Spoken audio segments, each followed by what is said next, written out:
It's always the saddest when we've got to take sides in a family squabble. And no matter what, it seems like once a year, the old GoPro family, the youngest always wants to go out of its way to prove itself to be the best, with the best features, and to be the best value for money. This conflict is good for all of us, and now it's time to compare the old school versus the new school. The Hero 7 Black versus the Hero 8 Black. Is it worth spending the money to get the newest and the most cutting edge? Let's find out. What's up everyone, I'm the Everyday Dad, and if I can figure it out, you can figure it out. When the GoPro Hero 7 Black came out, I was blown away. This was, and probably still is, the most shocking camera I've ever gotten a hold of in my entire life. Sure, previous to this, I liked GoPros as cameras generally, but the 5 didn't really wow me, and I had a lot of technical problems with the 6. But the 7 easily blew, it just blew everything else I'd ever used. It just put it all to shame. It had mind-boggling electronic image stabilization, awesome audio, and a fantastic looking image.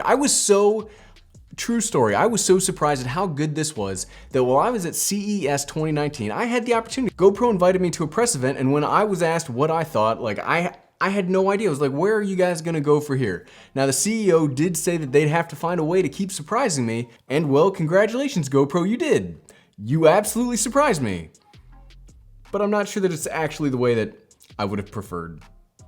That's enough preamble, let's get into the comparisons. We all know by now that there are 5 things that I judge all action cameras against. It's carved in the strictest of strict stones. Strict stones are serious business. And those stones build the foundation of this YouTube channel. And we call those, my temporary neighbors are really starting to hate this part, the pillars of action. Action. First up, decent, not perfect image quality. If you're new to the channel, welcome, thank you, click that subscribe button, smash the like button.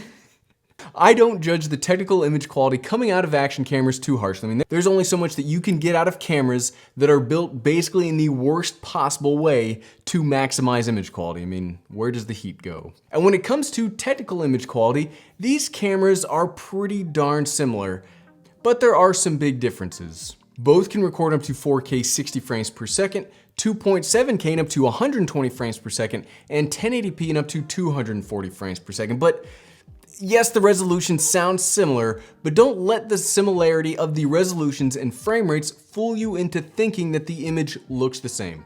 If you only record in 1080p, well then disregard all that. Don't ignore all that because yes, they basically have the exact same capabilities. But at the high end 2.7K and 4K, on the GoPro Hero 8 Black, you have the option of choosing a beefier 100 megabits per second codec as opposed to the standard GoPro 7 and below 70-ish megabits per second. You can choose on the Hero 8 Black.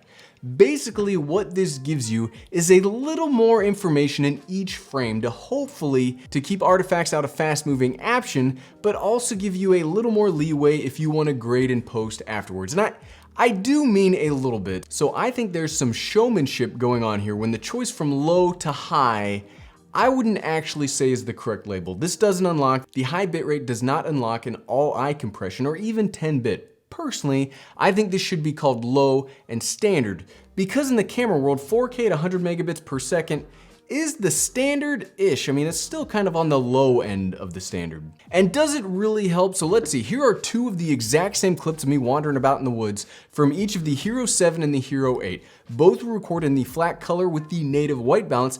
Everything in this is the exact same, except the Hero 8 is in the high bitrate.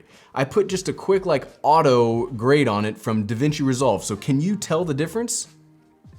Honestly, that's not really fair as the YouTube compression mauls all sorts of videos, but if you upload your content here, that's the point. Is it worth the extra money for that little bit extra of bitrate?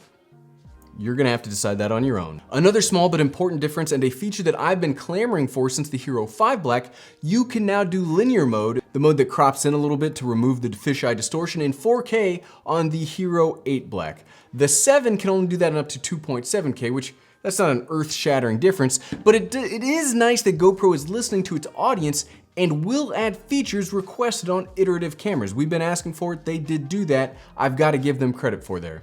Plus, a big thing when it comes to image quality is the quality of the stabilization. But as that's a whole pillar, we'll talk about that later. I just want to mention that both are absolutely great. Bringing it, let's step back out of the camera nerd dungeon. I do think the image quality on both cameras is excellent. Both are sharp, both have great colors, and heck, if you really want to have it, both have a flat image profile that you can grade if you really want to. I never do. I normally don't want to. I don't like grading. That's why I did the auto grade. Next up in the pillar is my personal darling. This is where I make my money and what I prefer, ease of use. Much like when we talked about the Osmo Action versus the GoPro Hero 8 Black, both of these are pretty darn similar. I mean, well, this is even more similar than the DJI offering. 2 GoPros, look, it says it right there. GoPro. 2 GoPros. Physically, and by physically I mean the physical inputs of the camera, both are the exact same. They both have power on buttons, and they both have record buttons. That's it.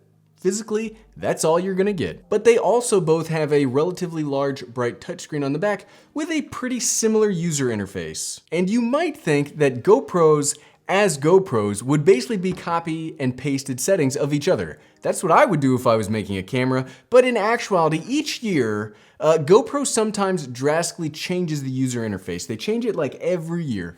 When I originally turned on the Hero 8 Black, I fell on the side of why fix what isn't broken. And I didn't really like how they laid the new system out. You can see in the unboxing video where I'm like, oh. However, I've got to say that I really like the new changes, and I would say that the Hero 8 Black is much easier to use, especially like while in action, while out doing stuff, than the Hero 7. And I'd go so far as to say that it's drastically easier to use. Now, you probably only have a few settings that you routinely rely on. Mine are, I do a 4K 30 wide, 2.7K linear, and 1080p at 240 frames per second wide. Those are my go-tos when I make a running video, or I use one of these cameras for running, or any of the action, this hiking, stuff like that. Those are the 3 that I use. And since I know that, I can preload those into the camera, and while running or out and about, I can easily switch between the 3. Boom, done, boom, done, boom, done. It's really easy. On the Hero 7, I would have to change each setting. I would have to change the resolution. I would have to change the frame rate. And that doesn't sound like a lot, but each of those little changes introduces a chance to screw something up. And as somebody that screws stuff up a lot, it's just that makes it a frustrating experience to use. So since we've got the image quality and ease of use topics out of the way, and I know people are starting to use these as vlogging cameras, let's hop outside and put these to the test for vlogging, as these are turning into monster outdoor performers. See ya out there. Okay, and welcome to the vlogging test of the GoPro Hero 8 Black versus the GoPro Hero 7 Black. And we are once again out here hiking. I've kind of like rekindled my love of going outside and hiking, doing these tests. So both cameras are set up the exact same way. They're both recording in 4K 30 frames per second. They both have their Hypersmooth on. Now I have Hypersmooth 2.0 in high setting on the Hero 8 Black and just the regular Hypersmooth on the 7 Black. I don't have the boost turned on because I don't think the boost is working that well unless you're in like blazing sunlight, which as you can see, it's overcast today, so we're not in blazing sunlight. But yeah, this is the image quality coming out of both. They're both set to 4K 30 wide because the Hero 7 does not have linear in 4K. Yeah, this is the image quality. Look, climbing down some rocks. That's not actual climbing. But yeah, this is the image quality. This is the vlogging capabilities. I do think both cameras look pretty good. The more I use the Hero 8, the more and more impressed I am with its image capabilities. Its audio is really great because it's got that gigantic microphone in the front. And it's just fun. It's just fun to use. I've been using this camera a whole bunch. I do think the Hero 7 might be the better action camera because of its replaceable, trees, going around the trees, because of its replaceable lens cover. But yeah, this is the image quality. This is the vlogging capabilities of both cameras. Let me know which one you guys like best in the links below. We've got, where are we going here? Hold on, where are we going? This one. I want the Jamuco Trail. And you know what? After this video, and after you've watched several, maybe you should go out and go for a hike. Get outside, have some fun today. All right, you guys go back to the studio.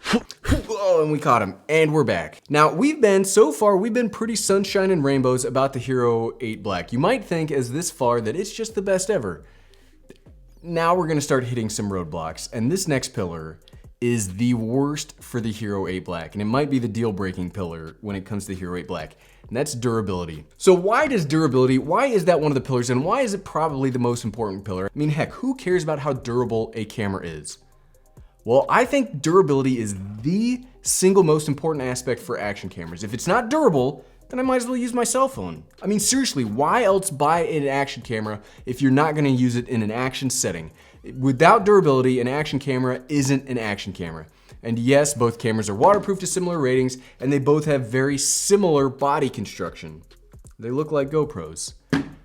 But the GoPro Hero 7 Black has a removable lens cover, so if you scratch this, no big deal, just go out and buy another one.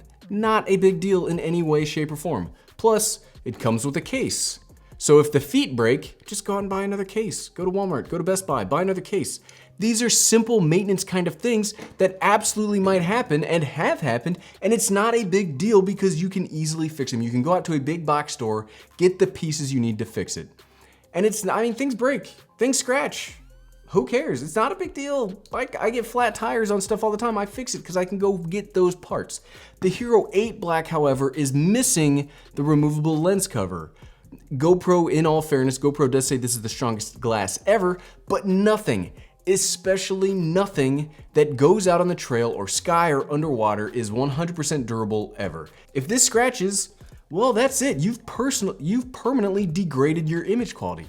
Yes, you can buy a screen protector like on your phone, but that places the risk. And when I mean risk, I mean like risk involves money, right? And that places the cost of that risk onto you, and it adds to the expense of an already expensive system. Another point of failure, which I actually love from a convenience perspective, but I'm not as sold on from a durability one, are the little feet here. I mean, look at this. These are built into the camera. That's awesome, and it makes it really easy to use without needing that case. But if one of these breaks, you have to replace it, which again is much harder to do than to just swap out a case. Again, I can't go to Walmart, I can't go to Best Buy to buy these feet. If this breaks, I have to order it from GoPro. It's gonna take longer, and if I'm in the field, you're just out of luck. I like what they're doing. They are trying to move it forward, but I think they're moving it forward in the wrong way for an action camera. And not to keep kicking the 8 while it's down, but let's quickly keep doing that again. Not as severe though. In the fourth pillar, compatibility with GoPro style mounts and accessories. And yes, again, they're both shaped like GoPros. Look at, whoop, and then I dropped them. They're both shaped like GoPros, but they are slightly different. Now, as time goes on, this will be less and less of a concern, but right now, as of today, all accessories, gimbals, everything action is built for cameras shaped like the Hero 7 Black. This design has been the same since the 5, so for almost 3 years now, that's a supply chain and a design chain that's locked in. The Hero 8 is changed just enough by being thinner and taller to not really work with said gimbals or accessories. Fairness where fairness is due, this will change as third parties catch up, but it's gonna be something to keep in mind if you wanna be an early adopter like the everyday dad. You could be like me, I guess. Plus, the Hero 7 has an HDMI port built into the camera if you want to use this like as a webcam or you want to record externally for some reason. I don't know why we'd want to do that, but you can do that. There's an HDMI port on this. The Hero 8 Black doesn't have an HDMI connection unless you buy the additional media mod for, wait, how much? $80? Well, thankfully that gives you the audio input too, but dang. Okay, time to talk about the last, but pretty darn useful pillar, stabilization. Both of these GoPros use hypersmooth technology. The 7 uses 1.0 and the 8 uses 2.0. What that actually means though, I don't think there's that much of a difference. I'm sorry. The Hero 8 does have access to more stabilization options, like a normal, high, and a boost mode. But I find the boost mode to have a weird warp to it, and I think that's because you need so much direct sunlight to have the proper shutter speed to make the calculations. And I'm not an engineer, this is a guess because it's been overcast here almost every day since I got the Hero 8, and the boost has had that warp almost the entire time. The Hypersmooth 2.0 in other modes works perfectly fine, with the high setting being my personal favorite. However, Hypersmooth 1.0 still works amazingly well. In very low light, you'll get the same warp as the Hero 8's boost, but even in meh lighting, it will still give you almost gimbal-like performance. Honestly, since the Hero 7 came out, I think action camera gimbals are dead. You may have noticed we don't talk about them anymore here, because as a device, while they might be slightly better, it's not worth the extra cost, complexity, or weight to carry around, as opposed to this new generation of action camera, which basically does it all by itself. Whew. Almost 2,000 words later. Is it worth spending the extra money to get the top of the line? Or if you have a 7, is it worth upgrading to the 8? This is tough. This is tough because for all my complaints, I really like the Hero 8 Black. It's got some of the best image quality I've ever seen on an action camera, and I like the new interface, and I do, even though I complained about it for durability, I like this mount. Like, this is so much easier and more convenient to use.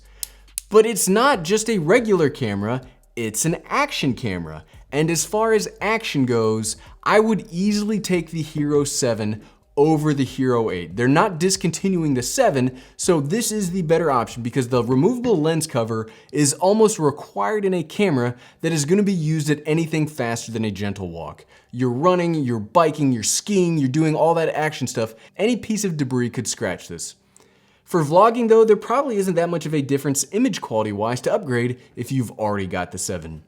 However, there is a specific niche that I think the Hero 8 is perfect for, and that's runners. The stabilization is good enough to not need a gimbal, the preload settings are super easy to change while running, it works in the rain, it's small enough to carry around that when you're like, you don't want to carry it because it's heavy, this might actually be the perfect running camera. But for all other purposes, for almost everything else, I'd still recommend the Hero 7 over the Hero 8. The older, sometimes the old person in the family, is still better. Now, if you like this video, you will definitely like the one where I talk about the Hero 7 Black 1 year after its release and why I go a little more in depth on why this is still a fantastic option. Click here. Right here, right here. Thanks for watching.